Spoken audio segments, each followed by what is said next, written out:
بسم الله الرحمن الرحیم. السلام علیکم ورحمۃ اللہ وبرکاتہ.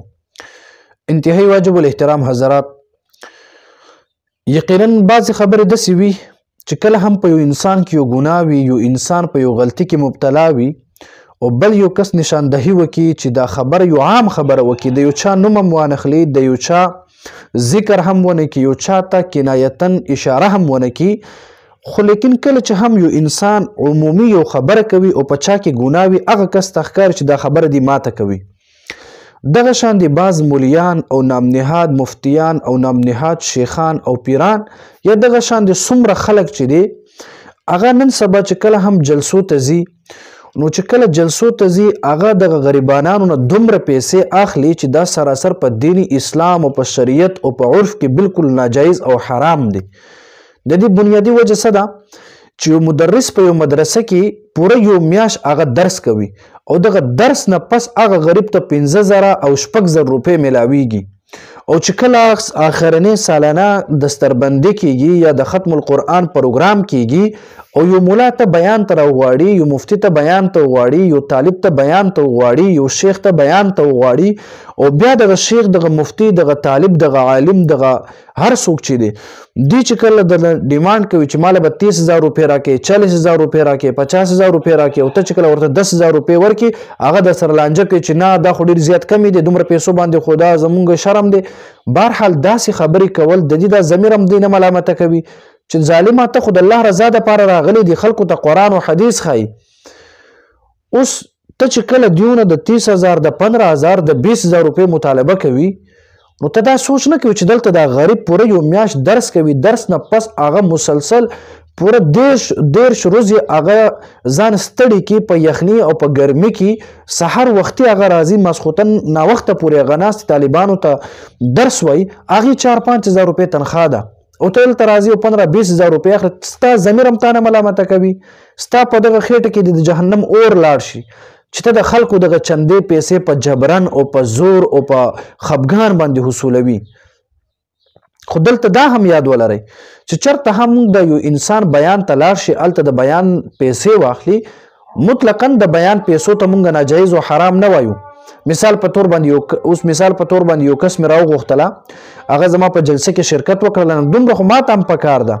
چې بای زه خیال وکړم چې دې راغلی په لاره باندې ګاډي کې تیل سوځي، هغه خرچه ورله ورکړم. مثال په تور باندې هغې 2,000 روپۍ لګېدلې وي د ګاډو د خرچې او زه ورله 5,000 روپۍ ورکړم، نو دا ماته هم مناسب ده چې زه یو میلمه راولم دلته، هغې د عزت خیال وساتم، د هغې د سفر خیال وساتم، د هغې د کھانا پینا خیال وساتم. لیکن د خیال ساتلو نه پس چې کله زه ورته 5,000 روپۍ مثال په تور باندې ورکړم او بیا دغه ظالم ماته وایي چې نه ماته خو به 20,000 روپۍ راکړي، ماته په 25,000 روپۍ راکړي، نو ظالم هلک د الله او د رسول نه حیا وکړه. هغه انبیاء کرامو ته وګوره، صحابه کرامو ته وګوره، اکابرینو ته وګوره، د کوم علماء دیوبند نومونه چې تاسو اخلئ هغې ته وګورئ چې هغې د چا نه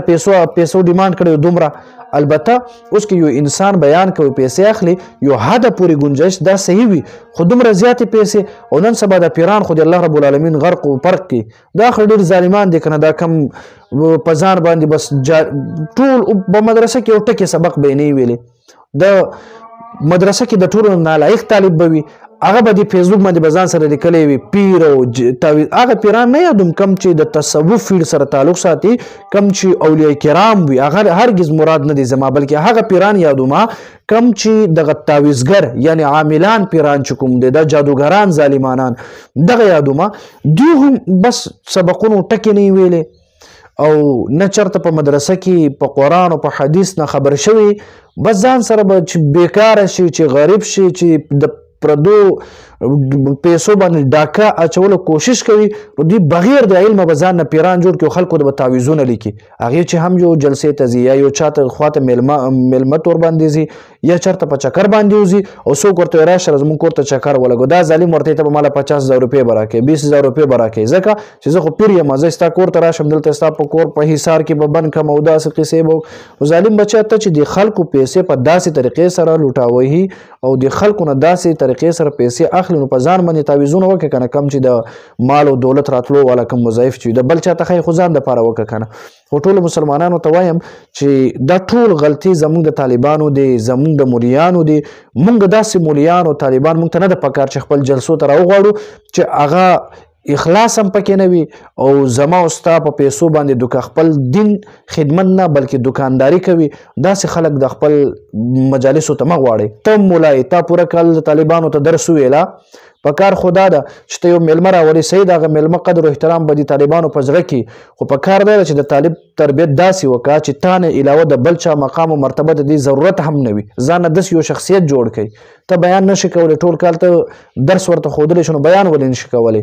بهرحال مشران د برکت دپاره راوستل ښه دي خو کوم مخلص خلک چې وي نه کې دکانداران دغه دین فروش خلک دا راوستل بالکل صحیح نه ده. او بل ما په فیسبوک باندې پوسټ کړی ما ته تقریبا په واتس اپ باندې 10 کسانو نه زیاتو ما ته ویله د مولیانو نومونه یې راته واغستل وایي دې مولا زمونږ جلسې ته راغلی دی او دومره پیسو ډیمانډ یې کړی دی دلته دا مولا دې جلسې ته راغلی دی او دغلته دې د پیسو په سر باندې خفګان کړی دی جګړه کړې ده. نو باید دا کم اسلام او کم شریعت دی. او بعضې خو هغه چمچې دي چې هغه په خپله د قرآن او د حدیث د تعلیماتو نه خبر نه وي او بیا په فیسبوک باندې راځي چې داسې قسمه خبرې د اختلافات جوړوي بل مسلمان ته تکلیف ولې رسوي. نو ظالمه اوس چې دا اختلاف نه جوړوي چې الله رب العالمین پیغمبر علیه السلام تعلیمات وګوره کنه چې بل مسلمان له به تکلیف نه ورکوي. لا يرحم الله من لا يرحم الناس. الله رب العالمین خو په هغه بچا باندې رحم نه کوي څوک چې په انسان باندې رحم نه کوي. نو داسې خیال وکړه چې زه هم یو مولا یم زه هم طالب یم زه هم غریب سړی یم چې څنګه ستا پیسو ته ضرورت دی دغه شانتي څنګه چې زما پیسو ته ضرورت وي دغه شانتي دغه مدرسه کې کم پوره کال چې درس وایي طالبانو تربیت کوي هغو ته خو هم ضرورت وي که نه هغو هم چېرته د غړ غړ بینکونه نه وي هغې هم چېرته غړ غړ کارخانې نه وي خو یو کس نه 100 روپۍ چنده واخلي بل کس نه 10 روپۍ چنده واخلي بل کس نه 13 روپۍ چنده واخلي هغه ټول یو ځای کې او بیا ظالمه ته راشي 30-35 هزار روپۍ ورنه ډیمانډ کوي او وړي دا خو بالکل چورلټ حرام دی. بهرحال که څوک په خپل خوښه باندې درله 1 کروڑ روپۍ هم درکړي د بیان په وجه باندې او خپل مجلس ته د راتلو په بنیاد باندې درته 15 کروڑ روپۍ د خپل رضا باندې درکړي بالکل جایز ده. خو چې کله درته په خپل رضا باندې ستا د خرچه مطابق پیسې درله درکړي او بیا ته ورنه نور غواړي دا بالکل حرام دی. داسې دکانداري نه دي. ټول مسلمانان ځان وساتئ او داسې خلک د خپل جلسو ته نه راغواړي.